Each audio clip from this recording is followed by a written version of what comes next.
Boys and girls, friends and family, people of YouTube. Today, in this trade recap, I'm going to be going over how I hit an absolute banger trade today. Secured me a 1 to 5 in a way. I'm up $2,700 on the day. So as easy as that, let's get into the trade I took today. So here it is, boys. Utter menacing trade. I mean, it was just right in front of you. Don't know how you could have missed it if you did miss it, but remember, people, there's always another day on the market, so there's nothing to get worked up about. Today's total P&L is 27.57. We're up 13.75 on average on each of my fresh My Fund Future Pro Express accounts. It's the first trade I've ever taken on a Pro Express account. It's the first trade on these Pro Express accounts. So let's get into this absolute banging trade because look, if shorts today weren't looking at you in your eyes and just saying, just take it, just take it, just take it, then either you're a beginner and you don't know enough on the markets or you just had a screw loose. And I'm not saying this because I won the trade. I'm saying this because it was so obvious that I don't know how anyone could miss it. But without further ado, let's get the execution marks off of the screen. And just look at that, man. I mean, I was in this trade for what? I want to say 39 minutes. I entered at 38. Bro, I mean, tell me I'm not the master of time. We were in it for 38 minutes. Wait, did I say 38? I don't even remember, but anyway. Looking at the high time frames on the chart, you know that's how we start off these trade recaps. We're trying to get our conviction before we take a trade. We're trying to enter based off of conviction towards the target as shown, instead of just trading on a prediction towards where you think the market's going to go. So looking at the daily time frame, what can we see on the chart and what have you learned from watching me and my YouTube channel? I love shorting the market. I have a much higher win rate shorting than long in the market, but regardless of what I want, on the weekly time frame, we are holding a bearish change in state delivery. That means on the weekly time frame, we're in a bearish trend. On the daily time frame, you can see that we accumulated for a straight 7 days.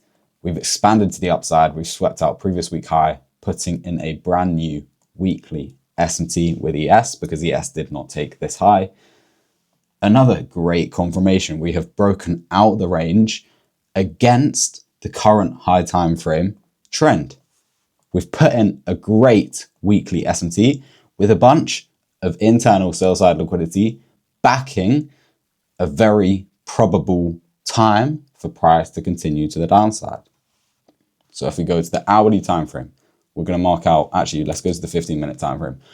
We're going to mark out our draws on liquidity for today. So as you know, we're looking for session highs and lows, previous day highs and lows, and just great draws on liquidity. So off the bat, on the 4-hour time frame, you can see that we have got a massive 4-hour for value gap here. We ended up producing ended up producing equal lows with Asia's range, and this 4-hour for value gap. This 4-hour for value gap was already on the table before Asia opened. Asia targeted the 4-hour for value gap, but it rejected it to the exact tick.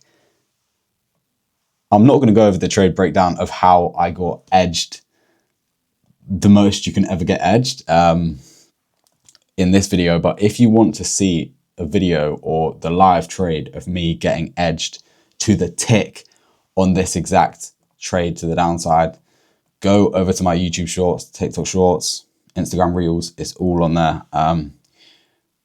But yeah, a little breakdown on it. I'll give it 15 seconds. I literally entered the trade here after we broke 5-minute change in state delivery to the downside, and we rejected this 5-minute for value gap.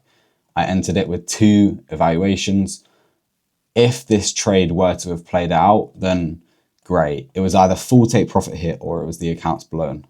My take profit was 2 ticks underneath the 4-hour for value gap. It tapped into, or it tapped the level and it rejected straight off of it. But anyway, we're not here to talk about that. So getting back into the trade recap, we can see that session highs and lows for the day.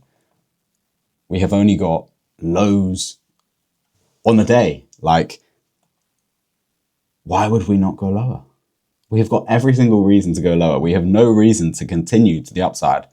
And that's exactly why we dropped about 400 points. So back to the session highs and lows. We sweep out. So pre-New York session, pre-taking London high, we have got Asia low or equal lows with the 4-hour for value gap. That's already a target that is going to get taken today because it never happens. It's a once in a blue moon thing that this kind of shit happens on the chart. So automatically we understand that that level is going to get taken today. We have got low resistance liquidity built up before London session opened. London session opens, we leave London session low. What do? We carry on engineering inside sell side liquidity. After London session high is put in, we then come to the downside and then we go up, sweeping out sweeping out London's high one more time, creating what? Even more low resistance internal sell side liquidity. You could have got an entry up here, you could have got an entry here, you could have got an entry here. But boys, we're not trying to predict the market, we're trying to react to what the market is showing us. Today, hopping onto the markets, was it a very strong probability of price just nipping its way to the downside, sweeping up all of this built up sell side liquidity? Yes, it was. But we have to look at the higher time frames in a trade like this. We're in a very prominent area for price to reject from. We have swept out previous week's high. We've put in a brand new weekly S&T. We're overextended in the range, meaning that we're in a very, very, very high premium, meaning that we're going to have a lot of people trying to buy the market because they think that price is going to continue to the upside. They obviously got manipulated today, but we're not here to predict that they're going to get manipulated. We're here to react to what the market is showing us. We're at a very prominent place for price to reject from. We have got internal sell side liquidity or internal draws on liquidity backing the external draws on liquidity. So the external draws on liquidity today were previous day's low and 930's low from yesterday. If you go down to the lower time frames, we can see automatically as soon as New York AM opened, we just completely shut the bed. No retracements, no nothing.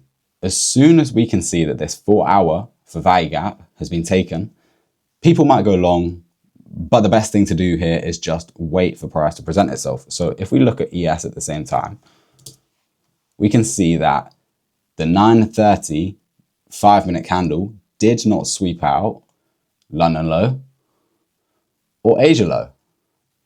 So seeing that this 930 open candle, it did sweep out London low, but it left Asia low and the 4-hour for value gap, the same one from NQ. Seeing that our external draws on liquidity on NQ are aligned to be taken whilst the internal draws on liquidity on ES will be taken. That's all the confirmation you need, man. You're trying to align fractal price. You're trying to align internal draws on liquidity with your external draws on liquidity so that you can back your high time frame trend with your internal low time frame trend. I hope I'm not just ranting to you guys, and I can't imagine I am. I'm kind of running out of breath right now, so I'm trying to cap this video at the 10-minute mark. So I've got 1 minute to explain everything. Understanding that price was indefinitely drawn to the downside on ES and indefinitely drawn to the downside on NQ. We just need to look for a retracement and then just get in the market with a clear risk to reward. Price ends up retracing inside this leg here, and at this candle's high, I understood I'm going to enter the chart here. I'm going to enter the chart because everyone who's entered in this small downtrend has moved their stop loss to break even as soon as this low got swept, meaning that this wick to the upside has swept out all of their break evens, and it's a great opportunity to sell. So my original SL was meant to be at this candle high. It was not because I understood that I entered a bit too early. So me being me, I was still confident with myself. I was still confident with the trade. I was still confident that I had got the bias on a leash. And that's exactly how it played out. I waited for price to put in a new internal high, presenting a great opportunity for price to sell off. we actually end up sweeping out this internal high, putting a 1 minute manipulation leg to the upside in. We also put in an SMT here. I move my stop loss to this high and put in an actual stop loss. At this time, I was literally just aiming for a nice little 1 to 2 risk to reward with 9:30 a.m. low. But remember, people, we're not trying to predict the market. We're trying to react to what it's showing us. Was today a great opportunity to leave runners on the table? Yes, because our internal draws on liquidity line up with our external draws on liquidity. It is as easy as that, man. I am not lucky. I put myself in a position where I was susceptible to taking advantage of a day like this. So I drag 2 contracts or half my position size to this previous day low. I take half my position off at this 9:30 a.m. low because it puts myself in an absolute extraordinary position. My stop loss is at break even by the time I've already secured profit off the market. The worst thing that can happen is I make money. It's as easy as that, boys. So I've already listed internal confluences here. I did almost get stopped out to the tick, by the way. I actually got put on my toes a bit there, but it came within 1.5 points of my stop loss. It ended up bouncing to the downside, and man, what a great trade. I mean, trades like this, do they come often? No. But in times like this, where price has been consolidating for days upon days upon days, it is all about protecting your capital so that you can capitalize on the days where price is moving clean, where price does have good draws on liquidity, where price does present opportunity to you. So hopefully you took something out of that, that little charts trade breakdown of mine. I mean, look, this channel is slightly here for my social media growth, but more than that, is to help people who are in a bad position with the markets.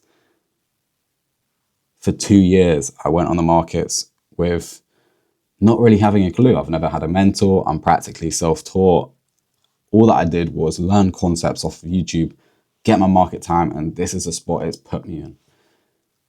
I passed these accounts within 2 trades. Now the first trade I'm taking on them, where I have the potential of taking real money out of them, I've secured a nice little 125 RR. And I'm not gassing that. I put myself in a position where I was applicable to come out with this great scenario. So thank you for watching the video. I hope you learned something, and I will see you, boys and girls, more so just boys, tomorrow.